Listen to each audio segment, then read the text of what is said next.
nombre del Padre, del Hijo y del Espíritu Santo. Amén. Muy bien, vamos a completar nuestra descripción de los autores clásicos de la psicología del siglo XX, refiriéndonos a un gran autor católico, Rudolf Allers, que fue maestro de Frankl, del cual ya dijimos algo ayer, y vamos a referirnos también a Carl Gustav Jung, un autor muy importante, muy influyente también hasta el día de hoy, sea en ámbito católico, a través de algunos autores de espiritualidad como Ansel Grün, o a través de movimientos nuevos como la New Age, que se refieren a la psicología de Jung, y otro tipo de corrientes que lo ensalzan de muchas maneras.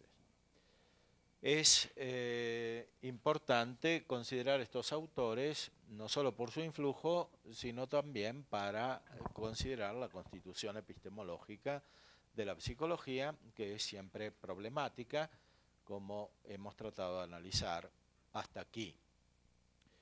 Veamos entonces, en primer lugar, un texto de Jung, que es un autor de origen diferente respecto de Freud, porque es hijo de un pastor protestante, tiene un conocimiento del cristianismo, pero al mismo tiempo una iniciación a estudios y prácticas esotéricas. Parece que se dedicó al espiritismo, una especie de ocultismo al principio de su carrera, y siempre trató de fundar como una especie de nueva iglesia, una iglesia psicológica y simbólica. El desarrollo fundamental de la obra de Jung es simbólico y místico, en el sentido en que él entiende el simbolismo, que es más bien una ocasión para transmitir fuerzas ocultas en el espíritu. Jung no tiene miedo de tratar los temas clásicos de la espiritualidad cristiana, así como los de las mitologías antiguas, y combina estos temas. Para mostrar un ejemplo del pensamiento de Jung, me refiero a este libro, Psicología y Simbólica del Arquetipo. En este libro, Jung se dedica a analizar el significado de la misa, y lo hace con mucha precisión desde el punto de vista del análisis de la liturgia. Se trata de la liturgia antigua, de la liturgia todavía no reformada después del Concilio Vaticano II, y él se refiere a las partes de la misa, centrando todo en la transubstanciación, porque para él la psicología como él la entiende, es una especie de método de iniciación en una transformación espiritual que ocurre de manera análoga como se da en los grandes procesos de transformación de todas las religiones, incluida la religión católica. Aquí Jung habla del simbolismo y la transformación en la misa.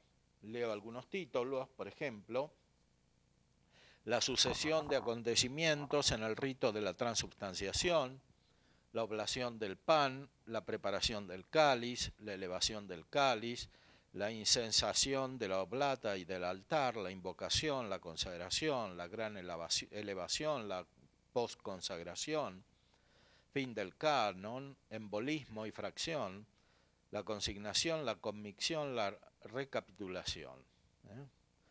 Pero después analiza los paralelos del misterio de la transubstanciación en algunos otros mitos, por ejemplo, de los aztecas, el teocualo azteca, o la visión de Zósimo. Y después otro capítulo más sobre una psicología de la misa. Generalidades sobre el sacrificio de la misa, significación psicológica del sacrificio, la misa y el proceso de individuación. El proceso de individuación significa en Jung un acceso a las realidades ocultas. Tiene un significado propiamente místico. Podríamos decir que hay un reino de arquetipos que está por encima de la psiquis individual, con el cual reino de arquetipos se debe comunicar la mente humana. La comunicación se da a través de símbolos que canalizan las fuerzas espirituales que están detrás de la materia y que se hacen presentes en el hombre.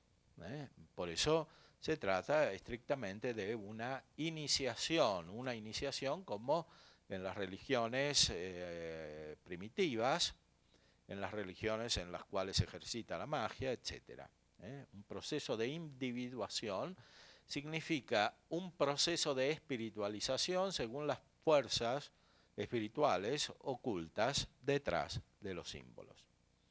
Él analiza no solo la misa, sino también los misterios centrales de la fe, especialmente el misterio de la Santísima Trinidad. A diferencia de Freud, que considera la Trinidad sin el Espíritu Santo, o sea, considera solamente la relación entre el Padre y el Hijo, porque, como decía Santo Tomás, siguiendo a los padres de la Iglesia, si no está la bondad, no es posible reconocer la tercera persona de la Santísima Trinidad, que es el Espíritu Santo. Por eso los filósofos paganos pudieron conocer en parte vestigios del Padre y del Hijo, pero no pudieron encontrar al Espíritu Santo porque no eran buenos. No pudieron encontrar al Espíritu Santo como el amor de Dios porque no tenían el amor y no tenían la naturalidad suficiente como para captar esta persona y el vestigio de esta persona de la Santísima Trinidad. Es verdad que en todas las cosas naturales existe el vestigio de la Trinidad, ya por el hecho de que tienen substancia, tienen una forma y tienen un orden, como explica también Santo Tomás en la primera parte de la Suma, cuando se refiere a la creación, todo tiene el vestigio de la Trinidad. Pero no se puede encontrar ese vestigio de la Trinidad si no se tiene la gracia por la cual se nos comunica la caridad, el amor de Dios. Muy especialmente porque la puerta de acceso a la Santísima Trinidad es la persona del Espíritu Santo. Solo por el Espíritu Santo encontramos verdaderamente la divinidad del Hijo y por el Hijo encontramos verdaderamente al Padre como persona distinta del Hijo. En Freud, la percepción del misterio de la Trinidad es muy deformada, prácticamente subraya la conexión entre el Padre y el Hijo como constituida por el odio, que es al mismo tiempo amor. Recordemos la fatalidad psicológica de la ambivalencia, significa que detrás del amor está siempre el odio, pero finalmente prevalece el odio sobre el amor, la división sobre la unión. En Jung, que es de origen cristiano, el padre era pastor protestante y evidentemente tenía una mayor connaturalidad espiritual con los misterios de la fe. Hay una deformación más sutil, hay una espiritualidad, hay una especie de mística. Efectivamente, la terapia en Jung significa hacer aparecer en la potencia del individuo para la mística aquello que la actualiza. O sea, hacer pasar esa potencia al acto. El problema en Jung es que esa actualización no se da por medio de la gracia y por medio de la fe, sino que se da por el contacto con ciertas fuerzas ocultas, es decir, con fuerzas que podríamos identificar con los dioses de los paganos. Los arquetipos de Jung son como especies de seres vivientes espirituales, son como especies de dioses. Entonces la terapia es una especie de disposición para una aparición de la acción de estos dioses en el individuo, como si fuese una especie de posesión espiritual por parte de estas fuerzas ocultas detrás de los símbolos. Y aquí no se trata solamente de los símbolos paganos, de las diversas formas mitológicas que se suceden en la historia de la humanidad, sino que se trata también de los símbolos cristianos e incluso de los misterios más profundos, no solo el misterio de la misa, que él analiza en detalle, sino también el misterio de la Santísima Trinidad, el misterio de la encarnación del Verbo y de la Virgen María. Efectivamente, en este libro, él identifica el misterio de la Trinidad con el misterio de una cuaternidad, porque en la Trinidad Divina hay que introducir a la mujer, y la mujer es la cuarta persona de la Trinidad, que no es más Trinidad, sino cuaternidad. Esta cuaternidad manifiesta el fondo del espíritu que después aparece en cada individuo humano, que es al mismo tiempo masculino y femenino, es decir, es animus y anima. Siempre aparece esta fuerza espiritual masculina juntamente con la fuerza espiritual femenina, así como aparece un aspecto de extroversión y un aspecto de introversión en el individuo, y cada individuo se va configurando de una manera diferente según las fuerzas que aparecen en él detrás de los símbolos por el proceso de individuación.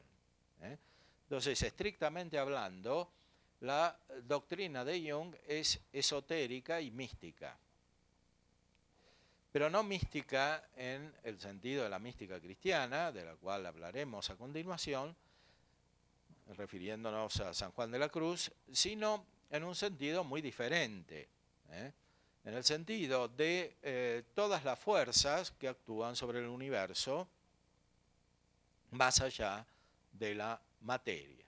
Recordemos que Jung practicó una forma de ocultismo y de espiritismo desde el principio de su carrera.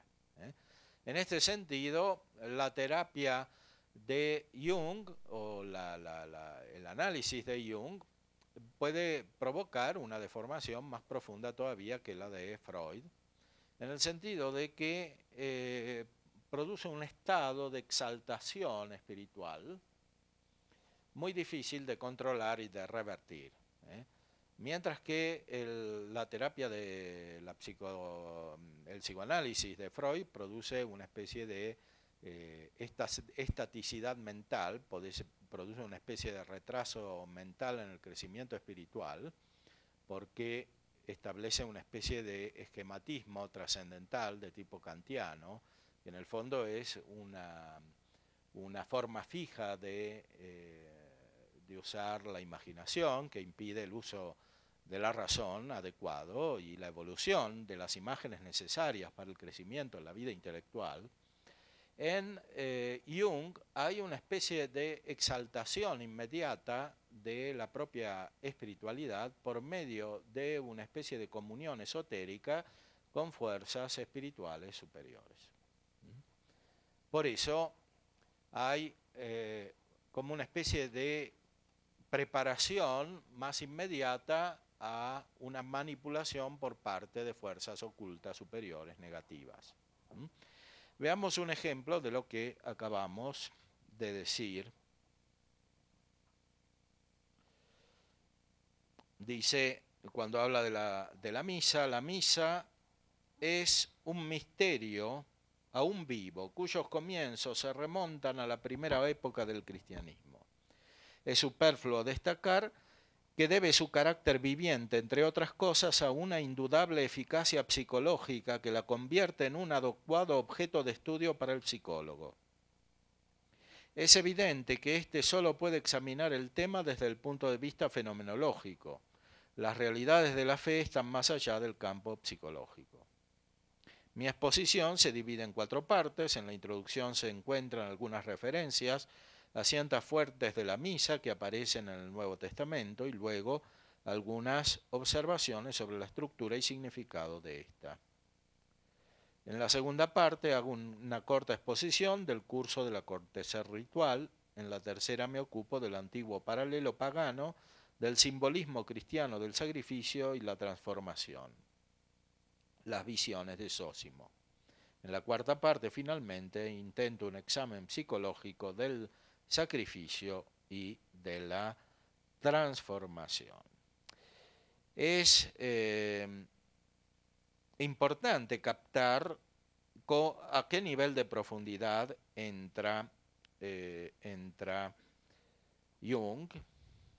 Cita, por ejemplo, en griego aquí la primera carta a los Corintios 11, porque yo recibí del Señor lo que también os he enseñado, del Señor Jesús la noche que fue entregado tomó pan, etc., y pone el texto en griego, Jung.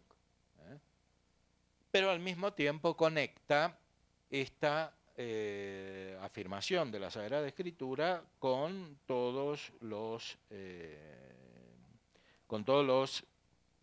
mitos de las diferentes religiones. Y va poco a poco analizando cada parte de la misa, incluso en latín. Qui pridie quam pateretura, cepit panem in sanctas ad venerabiles manus suas, et elevatis oculis in celum, ad te deum patrem sum omnipotentem, etc., etc. Todo esto está citado en latín por Jung. Va analizando el canon romano de la Santa Misa para llegar a conclusiones psicológicas. Se refiere al Concilio de Trento. El Concilio de Trento declaró que en el sacrificio de la misa idem mille Christus continetur et incruente immolatur. Si bien este sacrificio no es una repetición del sacrificio histórico, sino una renovación sin sangre del mismo, etcétera.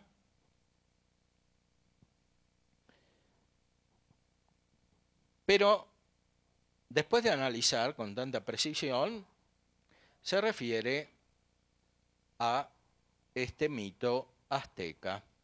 Aunque la misa es un fenómeno único en la historia comparativa de las religiones, su contenido simbólico resultaría extraño y ajeno para los hombres si no tuviera sus raíces en el alma humana.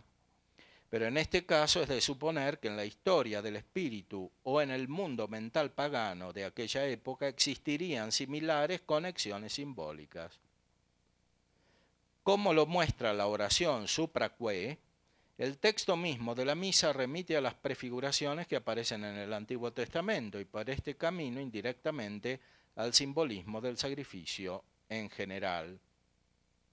De este modo queda manifiesto que con el sacrificio de Cristo y la comunión se pulsa uno de los más profundos acordes del alma humana, el primitivo sacrificio de hombres y la antropofagia.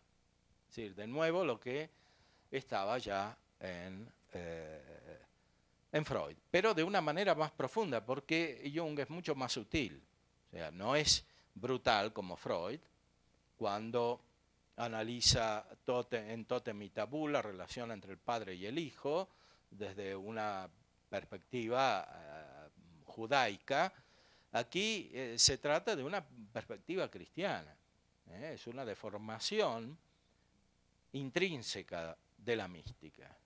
Es lo mismo que Freud. Freud ya había dicho que la comunión es lo que hacían los aztecas cuando sacrificaban personas humanas. En la misa aparece esta noción de sacrificio, que es siempre una noción diabólica de sacrificio, y es muy importante tener en cuenta esto que aparece en Freud y en Jung respecto al sacrificio, porque es una concepción más común de lo que parece. Muchas veces hay una deformación espiritual a este nivel, sin llegar a los extremos que dicen Freud y Jung. Se considera la vida espiritual como centrada en el sacrificio concebido de una manera deformada, es decir, como una especie de muerte violenta que causaría por sí misma la renovación espiritual. Ya hemos explicado ayer que el sacrificio de Cristo no es esto, es el acto de caridad de Cristo. El acto de caridad que efectivamente se muestra como dar la vida por los amigos. Pero al contrario de lo que dice Freud y de lo que dice aquí Jung, el acto de caridad de Cristo no es un homicidio, no es un suicidio, y no consiste esencialmente en la muerte cruenta. El sacrificio de Cristo consiste en su acto de amor y por eso puede ser el mismo sacrificio de la misa o puede renovarse en la misa. Es el mismo sacrificio de la misa porque la misa es un acto de amor de Cristo que se reproduce, que se hace presente nuevamente, pero de manera sacramental. En cierta manera, la misa es el fin de la pasión de Cristo. O sea, Cristo padece de una manera cruenta por parte de los hombres para que pueda estar presente entre nosotros en la Santa Misa, de una manera espiritual en la cual no solo se hace presente su cuerpo y su sangre, sino que estos se hacen presentes en su condición resucitada. Por eso la misa, como dice el canon romano, no solo es el memorial de la pasión de Cristo, sino que es el memorial de la resurrección y de la gloriosa ascensión a los cielos. Y este es el sacrificio espiritual y perfecto del cual hablábamos. Por eso, así como la pasión de Cristo tiene por finalidad la resurrección, así también la pasión de Cristo tiene por finalidad la misa, en la cual está presente Cristo resucitado y Cristo en su condición gloriosa al lado del Padre, que está sentado a la derecha del Padre. Esto es muy importante porque la tentación de la fuerza espiritual negativa que actúa a lo largo de la historia de la humanidad se presenta siempre como una repetición de esto que hace presente aquí Jung. Es decir, esta concepción del sacrificio de la vida espiritual como una especie de homicidio, como una especie de deseo de muerte, como una especie de instinto de muerte, para usar la terminología freudiana. Esto es una deformación de la vida espiritual, no es la vida espiritual. Aquí en Jung hay una profunda inversión. Lo que es bueno se convierte en malo. La caridad se convierte en injusticia, o sea, en muerte cruenta. Sí, la pasión de Cristo, lo mismo que hacían los aztecas cuando mataban miles de hombres, quiere decir que la pasión de Cristo es en el fondo un acto irracional y un acto malo, un acto de injusticia. Y que la transformación espiritual que producen todas las formas religiosas es en el fondo una especie de elevación diabólica, una especie de elevación del hombre a la condición de los espíritus malvados, que son los dioses de los paganos. Por eso la ideología de Jung es altamente peligrosa en su núcleo espiritual.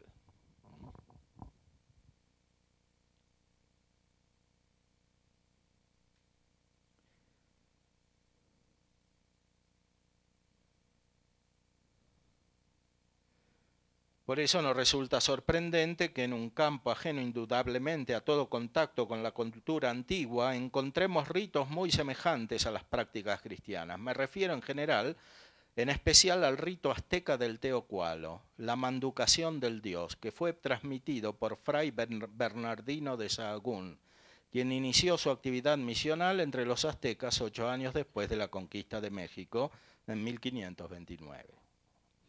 Con semilla triturada y molida de argémone mexicana, se preparaba una masa y ésta se le daba la forma del dios Huitzilopochtli. El texto dice: a la mañana siguiente se sacrificó el cuerpo de Huitzilopochtli. Lo mató el sacerdote que representaba a Quetzalcóatl. Lo mató con una lanza con punta de pedernal, se la clavó en el corazón. Fue sacrificado en presencia del rey Motecuzoma y del sumo sacerdote con el cual habló Huitzilopochtli, ante el cual se apareció ante él, que le presentó ofrendas, y en presencia de 4 jefes de los guerreros jóvenes, en presencia de todos ellos, murió Huitzilopochtli, y después que hubo muerto, despedazaron su cuerpo de masa. El corazón le pertenece a Motecuzoma, y las otras partes cilíndricas que constituían más o menos sus huesos fueron divididas entre los presentes. Todos los años comen el cuerpo. Y una vez que se han dividido entre sí el cuerpo del dios hecho de masa, a cada uno le toca solo un trozo muy pequeño. Jóvenes guerreros lo comen, y este comerlo se llama la manducación del dios. Y los que lo han comido se llaman protectores del dios. Bueno, este rito de los aztecas, dice Jung, es lo mismo que el sacrificio de la misa, en su significado espiritual. Entonces, la iniciación psicológica consiste en encontrar detrás de cualquier forma mitológica religiosa, sea la misa, sea este sacrificio de los aztecas, un significado único. Un significado único que es esta fuerza espiritual que actúa de esta manera. Entonces, en la visión junguiana hay efectivamente una especie de mística y por eso atrae incluso a muchos católicos. El problema es de qué mística se trata, ¿no? Es una mística que, en cierta manera, es más profunda que la del mismo Freud. Y naturalmente es una mística muy negativa. No solamente interpreta la Eucaristía, como también había hecho Freud, sino que interpreta la Trinidad, como dijimos. Dice, por ejemplo, vislumbrando correctamente la unilateralidad espiritual de la imagen de Cristo, la especulación teológica se ocupó desde temprano del cuerpo de Cristo, es decir, de su materialidad, resolviendo el problema, al menos por el momento, con la hipótesis de la resurrección del cuerpo. Pero esta respuesta era solo una solución provisoria y no resultó íntegramente satisfactoria, por lo cual el problema surgió nuevamente con la asunción de la Beata Virgen María, y condujo primero al dogma de la Concepción Inmaculada y luego al de la Asunción. Pero con esto solo se retardaba la verdadera respuesta, porque aunque con todo se le preparaba el camino, la asunción y coronación de María da lugar, como lo muestran las representaciones gráficas medievales, a que a la Trinidad masculina se le agregue un cuarto miembro de naturaleza femenina. Surge de este modo una cuaternidad, que representa un símbolo real y no meramente postulado de la totalidad. La totalidad de la Trinidad es un mero postulado, pues fuera de ella queda el eterno y autónomo antagonista con sus coros de ángeles y sus habitantes del infierno. Los símbolos naturales de la totalidad, tal como aparecen entre nosotros en sueños y visiones y en el oriente como mandalas, son cuaternidades, que pueden ser múltiplos de 4 o círculos cuadrados, etc. Y aquí continúa con su esoterismo, con la alquimia, los mitos, etc. Es evidente que para él el mundo real, espiritual, de fondo, es el mundo infernal, el mundo de los ángeles, que está en el infierno, como dijo recién, y la Trinidad, o finalmente la cuaternidad, porque hay que agregarle a la mujer, que sería la Virgen María, que completa la Trinidad, que sería masculina, es como una especie de hipótesis de trabajo para manifestar lo que hay detrás en el fondo espiritual. Bueno, ustedes pueden darse cuenta de que esto se presenta como ciencia, sea, la ciencia psicológica, que es tan experimental, que es autónoma, etcétera, es esto. O sea, toda esta divagación mental, que es profundamente negativa, porque es irracional todo esto, además de ser diabólico, etcétera, pero es irracional. Esto sería ciencia. Esto se presenta como ciencia experimental. Lo mismo que el análisis que hace Jung de la relación entre Cristo y su padre sería ciencia, sería el corazón del psicoanálisis. Bueno, creo que es suficiente manifestar este ejemplo para entender de qué se trata en este tipo de ciencia psicológica, entre comillas. Vamos a pasar a completar esta presentación de autores del siglo XX con una breve referencia a Rudolf Allers, que es un verdadero psicólogo católico. Rudolf Allers fue maestro de Frankl. Rudolf Allers. En los ambientes católicos, a mediados del siglo XX, era muy conocido. Tiene un libro muy importante que se llama Naturaleza y Educación del Carácter, que está publicado en castellano. Probablemente está agotado. No creo que haya habido reediciones. En inglés se consiguen los libros, están republicados en Estados Unidos, donde Allers trabajó al final. Es un verdadero psicólogo católico que conocía el ambiente de Freud, que conocía el ambiente de la psicología en Viena en la primera mitad del siglo XX, que es donde se desarrolló esta psicología en el sentido en que se difundió mayormente. Y Allers, que era judío, aprendió de Allers y naturalmente presenta una gran admiración a Allers. En realidad, las ideas principales de Frankl están todas tomadas de Allers. Frankl hace una especie de esquematización del pensamiento de Allers y le quita el aspecto sobrenatural. Esto es el núcleo. Primero se queda con el aspecto metafísico, que reconoce como fundamental en Allers, pero después incluso relativiza este aspecto metafísico, como se ve en los últimos textos de Frankl, algunos de los cuales hemos leído ayer.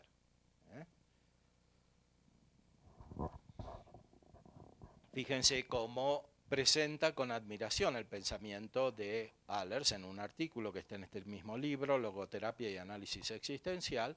Al principio pone una cita de Allers que se refiere a los grandes pensadores y la aplica al propio Allers. La misión de los grandes espíritus no se agota en el efecto inmediato que ejerce sobre alumnos y discípulos, ni tampoco en las huellas que dejan en la historia. Es atemporal, como la verdad de la que dan testimonio. O sea, reconoce que en Allers efectivamente se encuentra el eco de la verdad, y que es un autor que durará para siempre. Y termina el artículo de esta manera. Allers sigue siendo actual simplemente porque sus hallazgos y conocimientos son atemporales. Nos ha dado muchas cosas, pero también nos ha quitado mucho. En muchos aspectos ha anticipado la psicoterapia del futuro. En esto Frankl tiene razón. Frankl tiene razón. Aunque terminó en una concepción inaceptable, el propio Frankl, una concepción relativista, inmanentista, etc. Sin embargo, aquí dijo la verdad. Reconoció que la verdadera psicoterapia es la que indicó Allers, que es una psicoterapia sobre una base verdaderamente espiritual y también metafísica, una base sobrenatural y una base metafísica. es muy interesante lo que dice sobre la relación entre la naturaleza y la gracia. Se refiere efectivamente al principio, la gracia supone la naturaleza. Y muestra Frankl cómo Allers lo interpreta de la misma manera que hemos dicho anteriormente en nuestro análisis de la prima secunde de la suma de Santo Tomás. No se puede entender la psicoterapia como una especie de preparación natural para que después pueda actuar la gracia, sino que es la gracia la que permite que la naturaleza sea efectivamente íntegra. Esto lo dice Allers y lo recoge Frankl y lo cita. Así hay que entender el principio tomista de que la gracia presupone la naturaleza. Presupone la naturaleza perfeccionándola. O sea que presupone la naturaleza no quiere decir que primero se puede arreglar la naturaleza para que después actúe la gracia, como normalmente se entiende, sino que quiere decir que no puede haber naturaleza sin gracia. ¿Por qué? No puede haber gracia sin naturaleza, porque la gracia es siempre una perfección de la naturaleza, es una divinización, es una elevación a la condición divina de la naturaleza de la criatura.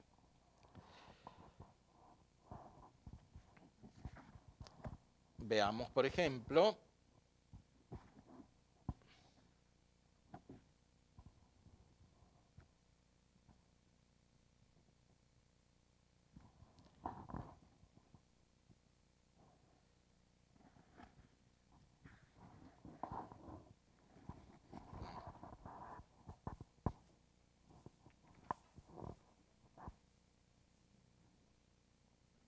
esta página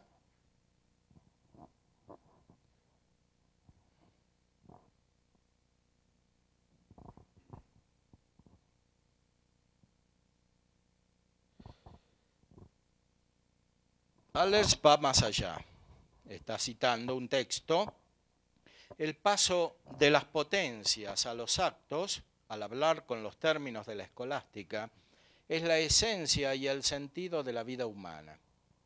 Estoy convencido de que la tensión entre los valores ya realizados y los valores que hay que realizar todavía y que están esperando en el germen de la persona como posibilidades de que este desnivel de valores, como lo denominé, representa el motor, la fuerza motriz propiamente dicha, mediante la cual el movimiento de la vida se mantiene en funcionamiento.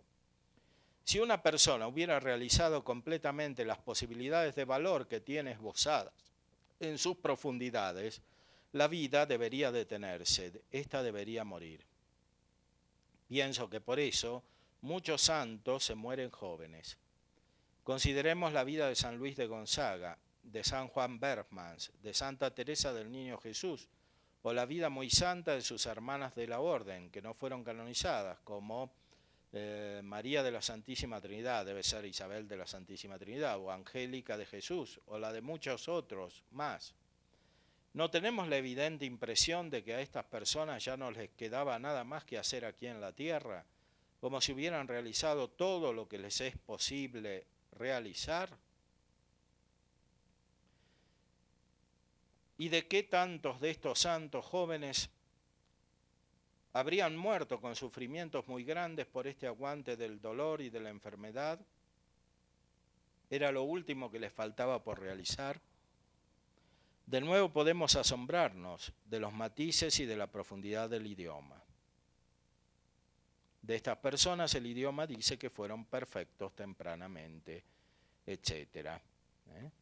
Todo esto es una cita de Allers, que está diciendo que el verdadero desarrollo de la vida humana tiene una medida que es la medida de la santidad a la cual la persona está en potencia de alcanzar.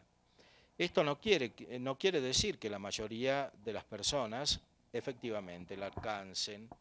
Por eso dice aquí Allers, citado por Frank, la vida de las mayorías de los hombres acaba sin que se las hayan realizado, es decir, estas posibilidades.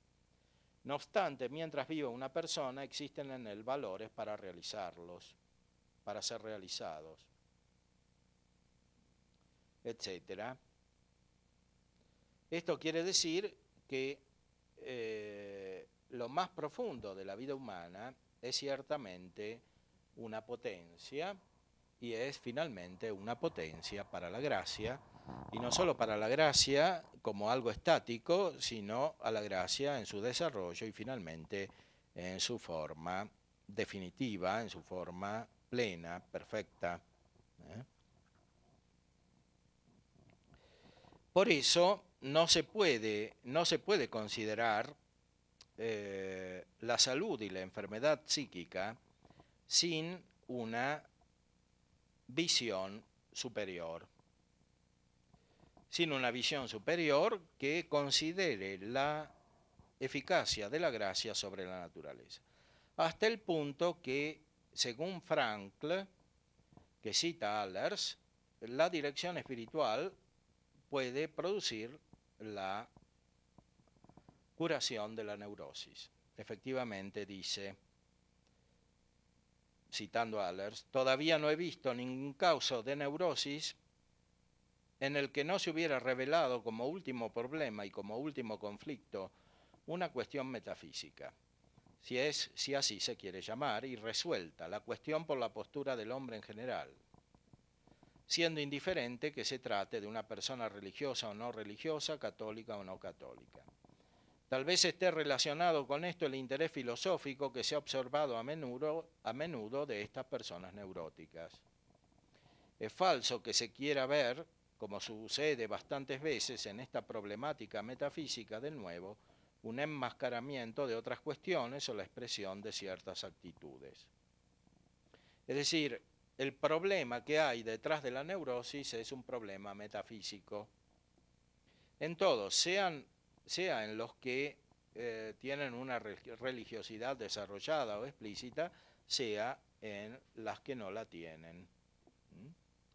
Por eso dice más adelante, de este modo comprendemos también que una dirección psíquica comprensiva, cariñosa, indulgente, paciente y puramente religiosa, en muchos casos, es capaz de conseguir la corrección de la neurosis, al mismo tiempo que la corrección del comportamiento religioso, porque una influencia semejante ataca de hecho a lo más céntrico del problema.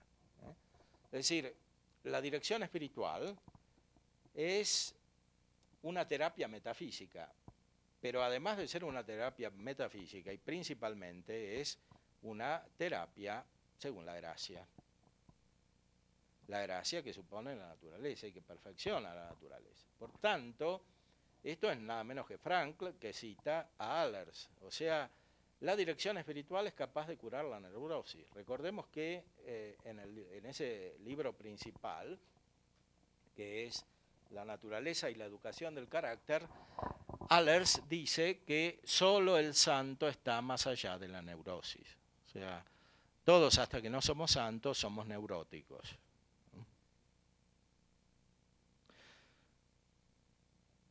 En cierta manera, en el camino que lleva efectivamente hacia la santidad aparecen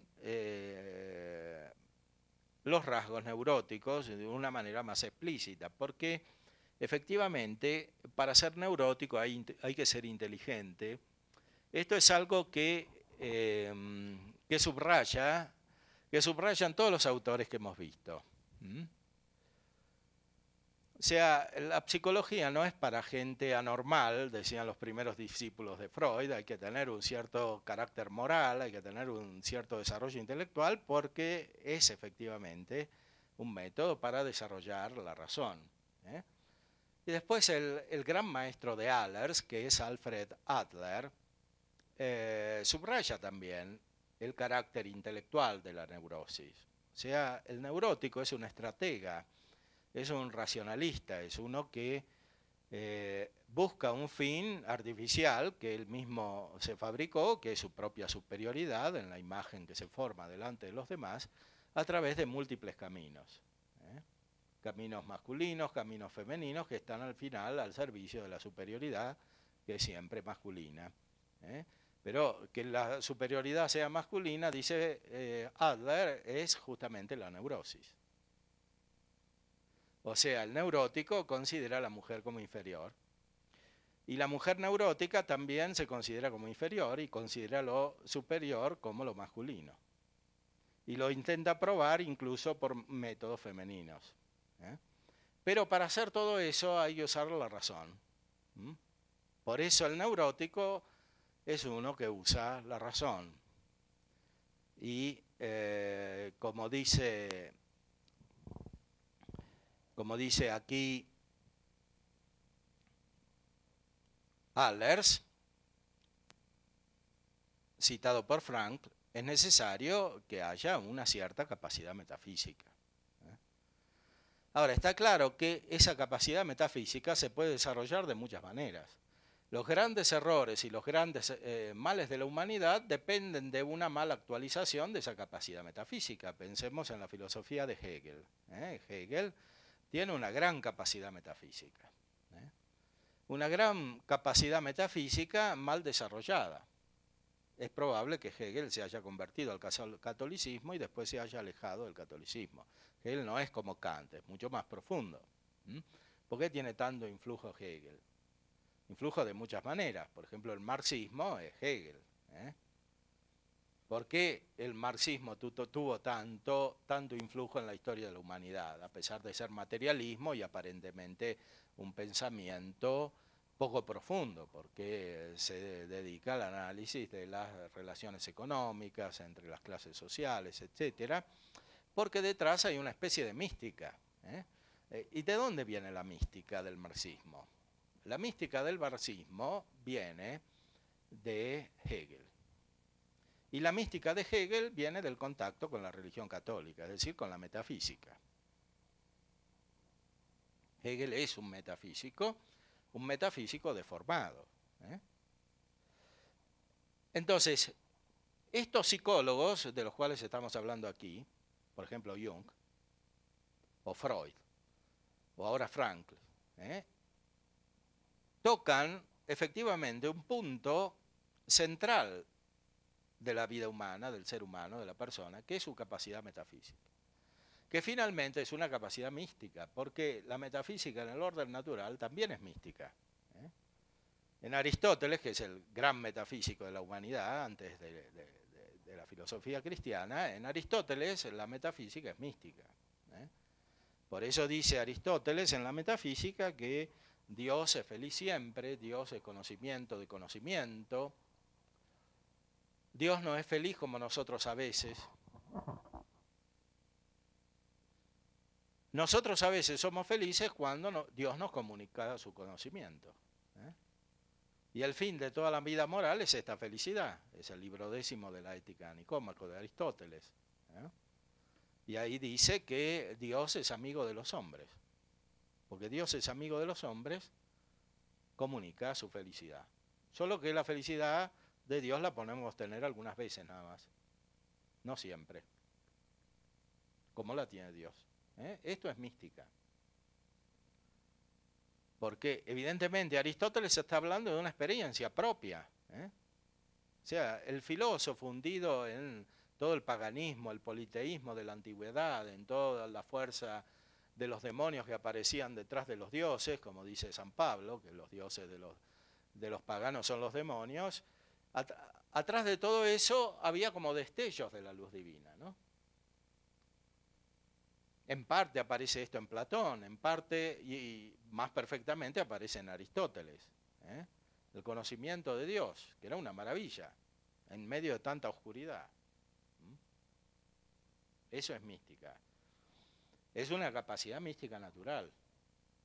Solo que es muy difícil que esa capacidad mística se pueda desarrollar solamente al nivel natural. ¿Por qué? Porque el hombre está dañado en su naturaleza y no puede hacer los actos buenos suficientes como para tener con naturalidad con el bien divino y como para tener una perfecta adecuación al bien propio de la naturaleza humana, que finalmente es el bien común, no es el bien individual simplemente de una persona, es el bien común.